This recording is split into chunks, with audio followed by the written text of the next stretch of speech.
So I'm really excited today because I get to unbox one of my bucket list guns, and I'm just here to tell you everybody needs to own one of these, not for tactical purposes or practical shooting or anything. It's hard to justify other than just being historically cool gun.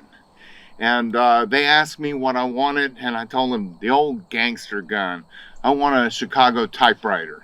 And so this is what they sent me, and it came in a nice hard case. And normally these don't come with the 50 round drum, but they sent me a 20 round magazine, or 20 round magazine, and they sent me the 50 round drum with it. So it's truly like the old Chicago typewriter, and it's really cool. In the box, what it normally comes with is two 20 round stick magazines, and then the Tommy gun. And they sell the 50 round drum or the 100 round drum on top of it separately. But Tommy gun sent me this, and then I purchased two 30 round drum sticks, and the 30 round sticks are what they used in World War II. So I purchased two of those, and so we have those. It comes with what they call a third hand, and this is a little metal piece, and I did not know all of this, but this little metal piece assists you when putting the 50 round or the 100 round drum into the rifle. And these have a really tough bolt to pull back. It takes a lot of effort to get them into action. This is the model 1927 style, which is the gangster style. The M28 1928 was when the military adopted them, and they had a side charging handle as opposed to the top charging handle, and they went with a vertical grip as opposed to the a horizontal grip as opposed to the vertical grip. And they actually slowed down the rate of fire because the Marines didn't want them to fire so fast that they emptied out so quickly. And so this replica, obviously it's not a full automatic. I couldn't afford that. I couldn't afford that for the ammunition or the cost of it. You know, you can apparently get these for about $30,000 in the full automatic versions, but I did get the 10.5-inch barrel, which makes this a short barreled rifle. And so I have to wait for the stamp fees and stuff to make that happen now, which thank you for Double T Tactical in Floresville, Texas. They brought it out for a conjugal visit today.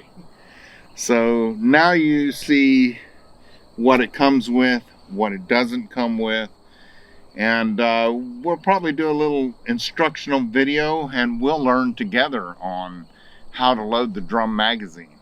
And I understand you have to open it up.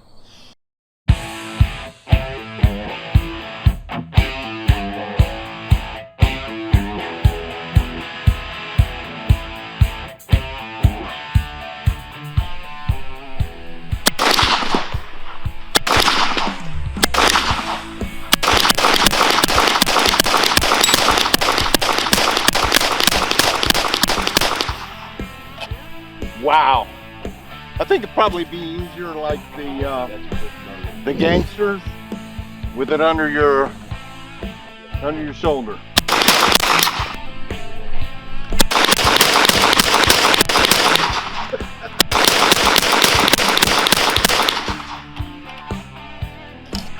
loads of fun. Now I'd like to ask my guest for today to come up here and give it a shot. Here's Michael Miller. Alrighty. Perfect. We all set to go? Let me give it a wind or two. All right. And is it all ready to go? Yes. All right. Oh, that's soft hitting.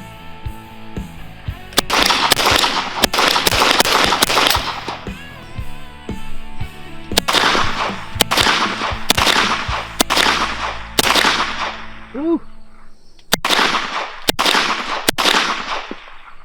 Love it! Hello again. Welcome to the Barefoot Defender. Today we have a special guest, Michael Miller, and we'll talk about that for a little bit. I want to thank True Ballistics again for sponsoring my channel. Go to trueballistics.com, talk to Dale Hallmark, and tell him the Barefoot Defender sent you.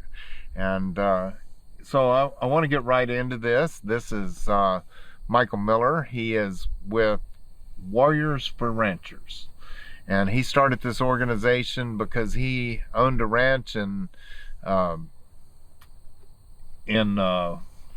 me out. Uvalde, Texas. Uvalde, I actually helped Texas. Start a hunting property on a ranch. And Uvalde, Texas, it's right there where the checkpoint is, coming down 90 from Del Rio area. You reach a checkpoint after you make so many miles inside the Texas border. And his ranch is actually the road to get to his ranch is within a stone's throw of the checkpoint. You can see the checkpoint right there. And tell us a little bit about that story and what happened. Well, 11 years ago, it used to be a retreat center for Christians where they found God. And 2 years ago, the landowner is a friend of mine. So I created a hunting brand. We decided to do a hunting property together.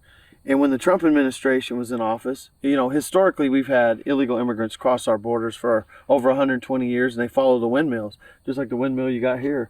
They know where there's a windmill, there's a cistern, they can get water. And so we'd see one or two people every now and again, maybe every other month. But then we started seeing as many 15. We had 58 people detained on the property. Hunting became an issue because you get these people that pay to come hunt animals, but all night long you have people running them out of their beds, and it's hard for these animals to have the same kind of pattern, or much less put somebody on it when you got people walking through the property all the time. And in one instance, I was taking cottonseed and hay to the animals, and I was shot at with a weapon, fully automatic weapon. And I was in a 6-seater Polaris, and there's 4 drainage ditches under the railroads. And I'm taking you out there and showing you this place. And inside that drainage ditch, they have roughly a 3-foot space they can turn. And the only reason I'm sitting here is because God spared my life that day. And I've been speaking out about it ever since. And that was just one instance. Another instance, we had a gentleman and his sons come in. They shot a scimitar horned oryx. We were getting back from taxidermy, and we taken the animal to taxidermy and meat processing. And we had a gentleman from the Honduras trying to break in the cabins when my family was in there. So at that very moment, I had to determine, am I going to take action on this guy, or am I going to take a humanitarian side? And instantly I thought, he doesn't look like he was armed. I need to make sure he's not, dangerous. So I got him to agree to a pat down. And we had 2 loaded 308s, much like a weapon here on this table is, out in the country, we feel comfortable leaving a weapon on the table.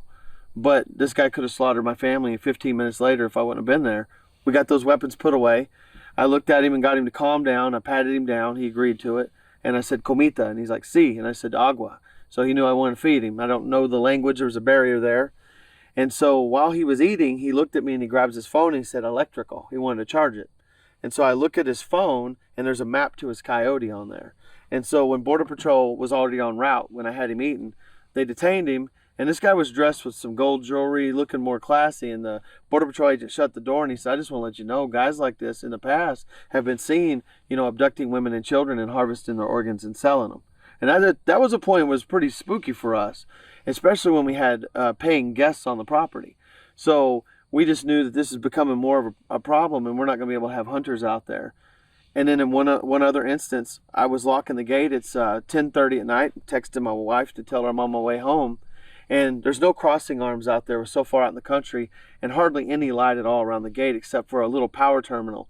Two shadows run out from the bushes. One grabs my passenger side door. One runs around to the driver's side door with a long stick in his hand or something. Wasn't about to find out what it was. And at that moment, it was so intense, I couldn't remember how to put my truck in gear. You got to put your foot on the brake to get it to engage. And so at that moment, I had to remember to do that step that's so important. Got out of there, called Border Patrol. They're dressed in solid black, wearing carpet shoes. They did not catch them that night. But they made their way into the camp. They got into the fridge, stole things, and they made their way through. That checkpoint, as you were saying, they get there and they know the Nueces River connects to double bridges, and they circumvent that checkpoint, and that property gets hit over and over and over again. I mean, it's become an issue. And since speaking out, you know, I went to a town hall, and U.S. Customs asked me to speak. And so at that moment is when I decided to take a stand. And I said, you know what? There's a lot of folks here that just want to live in their home without fear. And they don't have the voice, and I just felt the soft voice of God say, you need to be a voice for these people. And so I decided to do it. I got home and told my wife, I was like, I want to create an organization where we can help people during this time. We can be a shoulder they can lean on. We can help repair fences, pay automobile deductibles. And that's when I founded Warriors for Ranchers. But after founding Warriors for Ranchers, I decided to go down to the border and see what's going on. Why are we getting so much of an influx of people coming through?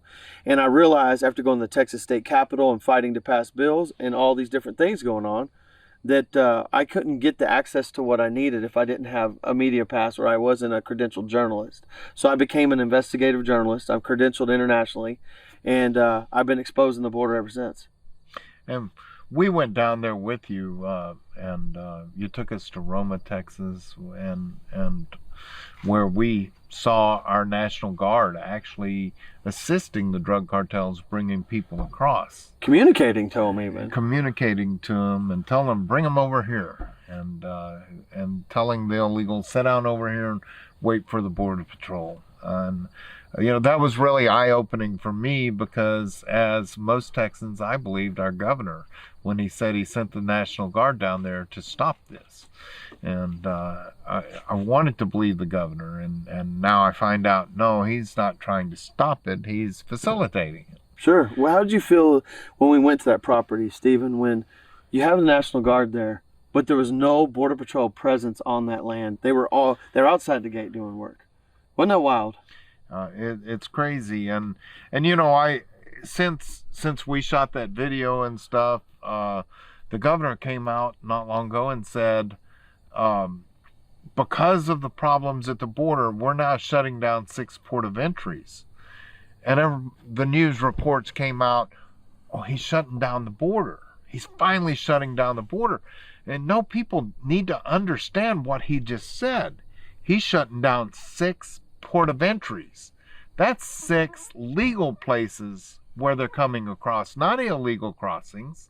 He's shutting down the bridges that legal people go back and forth and do commerce and whatever across the border. And that's just deceptive. Mm-hmm. You know, and everybody thinks that, oh, the governor of Texas is doing a great job. He's shutting down port of entries. Mm-hmm. And no, they need to understand exactly what that means when he says it. Well, he's building a fence. He's building a chain link fence, Stephen, and he's done a great job building a chain link fence. But does a fence do you any good when you're opening the gate, letting thousands of people through? We've got powered gates on the Trump wall that's been built, and he's building a chain link fence that you and I can take a pair of nippers to. And right now, people need to vote yes for House Bill 141, which takes trespassing into Texas as a misdemeanor crime, and it makes it a felony. So when it comes time to vote for that House bill, we need to put it into place. But the fact is, he built a chain link fence. He's wasting our money here in Texas because he's posting all these National Guard who often are sleeping in their cars. You've driven down to that one section in Texas we're taking care of right now. How many Crown Victorias did you see with boots hanging out the back because these National Guard are laying and sleeping in the cars? Well, and I know in one little short section of road, and personally, maybe I shouldn't be saying this, but I had my cruise control set on 80 miles per hour on my Mustang, and I blew past 8 DPS officers in one little stretch of road, sitting on the road. And they weren't running for speed. They were looking for what? They weren't stopping illegal immigrants. They were just sitting on the side of the road. Same stretch of road, if I'm thinking what the one you're thinking. I witnessed 2 bailouts being captured, and they had a silver Charger, probably 8 DPS around it because they were smuggling people. So I think they're looking for a select group of individuals, maybe with more people in the car, but that's part of that Operation Lone Star. I think they're worried more about people coming out than going in, if that makes sense. Well, and we went down to help secure a mission down on the border, and I'm not going to say where it was or who was involved because they have asked me not to. Sure. But this mission supplies 6 villages. 6 villages in Mexico. 6 orphanages. Orphanages, that's right. In Mexico. They supply 6 orphanages. They say they feed 40,000 people a year. Yep. 40,000 meals a year. And they were broken into, and their food got stolen. The clothes that they had for the orphanages got stolen. And it's an elderly couple that's running this mission, and of course they couldn't stop anything. Right. And so now we have patriots coming to the border to help out and see what they can do as far as guarding the border. And what's really interesting and really wise of them to do, because they have a church there, is they list people that go down there to protect their mission as members of their church. The Shepherd program. So now they can have a safety response program, and you can be part of it. And they're looking for people, and they're hoping that enough patriots will involve themselves, and they don't have to have a lot of time from you, but just to come down and to stay with them. And it's a former children's home also. And all the children got removed because of COVID. And so you can stay in the beds. They have a place for you to stay, and the little old lady just cooks breakfast, lunch, and dinner and serves you. And they just need people to, not to stop the illegal immigrants from coming across, but to divert them around their property so they don't get overrun, and all the food that is earmarked for these children don't get taken. They have a presence of evil around them. And that evil's buying up the land all around that property. And I think with proper planning, we can hopefully put those people away. There's a lot of work to be done on the border, and you know, and what's the answers? And I you know, people ask me what's the answer, and I tell them good question, and I move to the next question, because if you're looking to me for the answers, I don't have the answers. But there's 100,000 people in a caravan headed for the Texas border right now. Yes, they are. And what are we going to do? And they overwhelmed the Mexican army when they met up with the Mexican army trying to block them. And they overwhelmed the Mexican army, and they continue to come down now. They're being ran by a dual citizenship gentleman by the name of Lelio Mujica, who's claiming war against Texas and America. And how does it make you feel? We're sitting here in Texas. We're on a beautiful piece of property. We have the freedom to do this right now. But these folks are coming around the farms and ranches in South Texas, and they're claiming they will be armed, and they're declaring war against Texas and America. But this administration's doing absolutely nothing to prepare our people on the border. Nothing. Our governor's doing nothing. Well, and we have a governor's race right now that, but you know, I keep telling people, they're saying wait till the 2022 elections. We may not have a country left in 2022. We may not. It's time for a call for action. What that action is, I'm open to hearing. I met with our Attorney General, Ken Paxton, and he has filed 27 lawsuits against the Biden administration. And in this town hall, we were all speaking, and I respect Ken, but I made a statement there, and I said, litigation's not going to stop a bullet. We need people on the ground protecting. He's protecting us legally, and he's doing a great job with his team. But the fact is, we need people on the border. These homeowners, these ranchers, they can't even go to their bathroom without moving a shotgun from one room to the next. They're that terrified. We've had a woman who was taking hay to her animals, who put a pistol on her side and had to run off illegal immigrants on her property. And she had these dogs that protect her. They'll bark when people come on her land. And she had an old pickup truck that sat on the property. Its doors were unlocked. They ran the animals inside the truck, shut the doors, and the dogs died of heat exhaustion. So these people are committing crimes like this. You know, to me, a fur baby is our pet. It's part of your family. And they're killing these people's, you know, fur baby family members. But we have murders taking place on our border. We have shooting across the border. We have Mexican cartels shooting tracer rounds at our National Guard. And we are sitting ducks because this administration is not doing anything to protect us offensively. Nothing. Yeah, that doesn't sound good, and we have our victories. Just last night, the governor, Virginia Governor Youngstown, Yep. just won Virginia. So, and it looks like the New Jersey governor is right there and maybe turning red in New Jersey. I think people are fed up. But again, we don't have time to wait for the 2022 elections to start doing something. We have to do something now, because this invasion's happening now.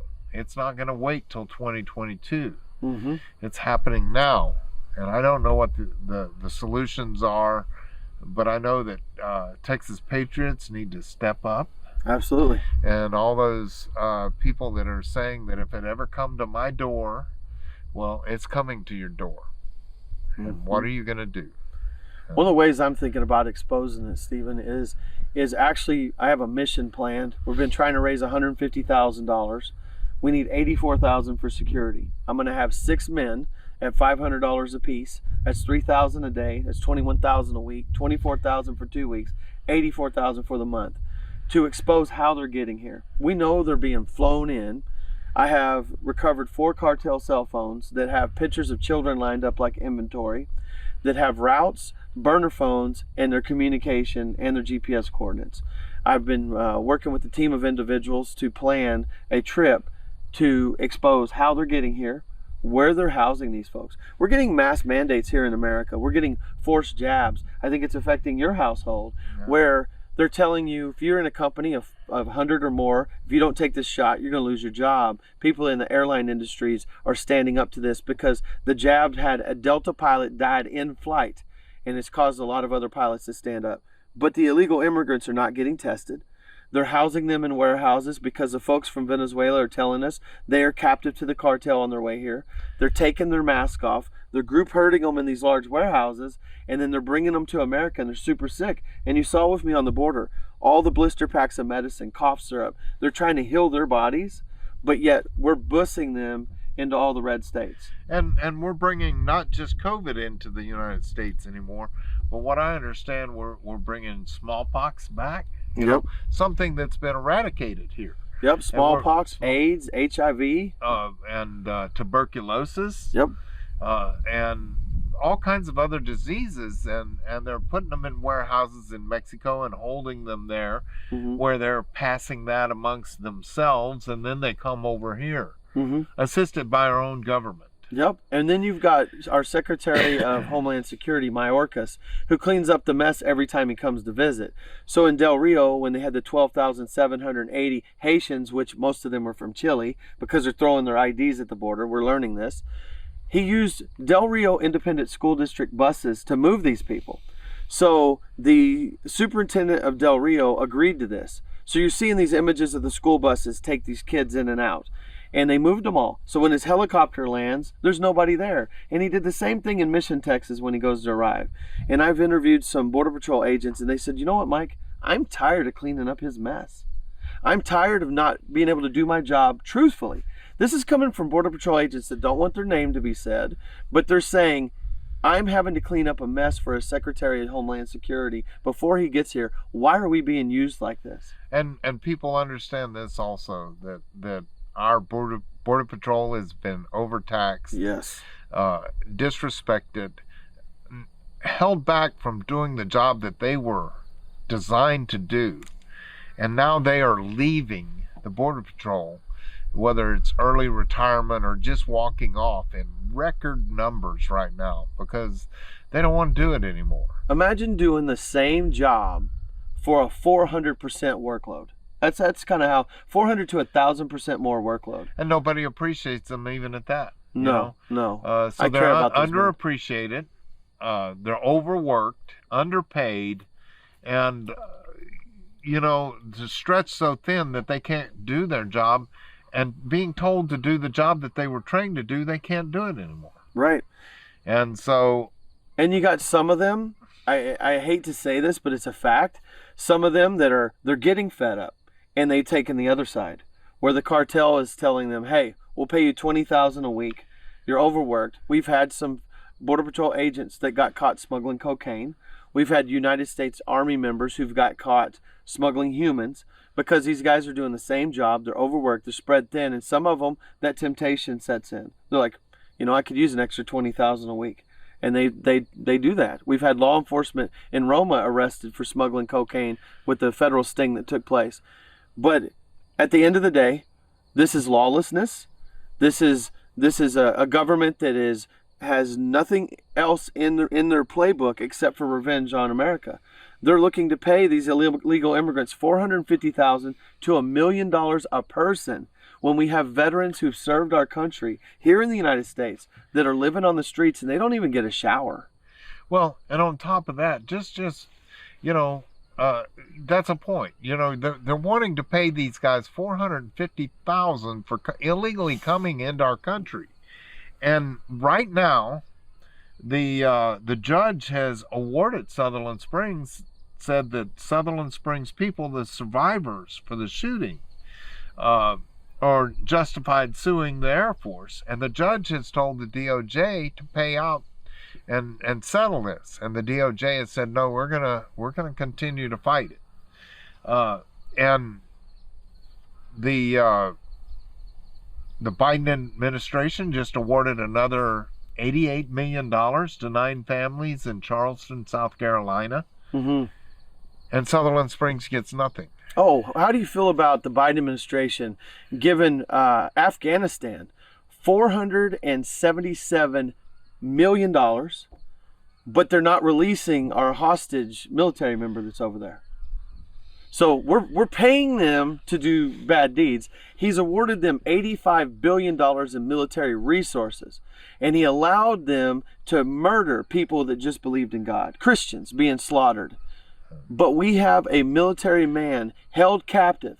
I know other presidents that served this country, one of them by the name of Donald J. Trump, who would do everything in his power to save that one person, because he wouldn't leave anybody behind. But this administration turns their back on the military. They turn their back on Christianity. They turn their back on America, period. And they want to dismantle our history, and they even want to change our flag, and they want to let drag queens run America. Literally. They're allowing this to be taught in schools through critical race theory. They're allowing them to put pressure on our kids. And now you've got Democratic leaders wanting to force vaccination on children under the age of 11 against parents' will. It makes me sick that this administration acts like this. Well, again, for the Barefoot Defender, thank you very much. Again, thank you, Mike Miller, for coming on our program. And as we trudge on and fight through what's going on at our border and try to figure out solutions, thank you for watching the Barefoot Defender.